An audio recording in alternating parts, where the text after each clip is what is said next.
Mnano wako. Ni jokire.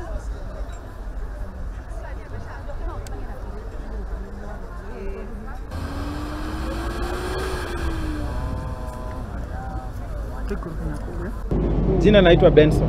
Benson nani? Ashioya. Mmoja akasema hii nyumba ina shake. Hii nyumba ina shake. Haiko safe hata kidogo. Sisi tukakaa kando. Haya, Masai akaniambia watu wako huku ndani wanaweza angukiwa na mawe. Masai akaingia ndani sasa kuwafukuza. Kwa ile harakati ya kuwafukuza akigombana nao, mimi nikarudi ndani. Nikamwambia Masai, hii nyumba si safe, toka ndani.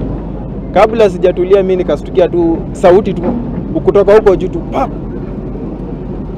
Nikaangalia hivi nikaona nyumba inateremka. Sasa kitu ilinifanya hata mimi nijisave niokoe maisha yangu, nilisimama kwa column na Masai kando hapo. Ikateremka, tukatulia. Wakati tuliona bado inarudi chini, mimi nikaambia Masai, wewe tafuta venye unajiokoa. Masai akatoka njia nyingine, mimi naye nikatoka njia nyingine, nikatokelezea kwa shimo hapo kando hivi. Bodi yangu ambaye hii nyumba imeanguka.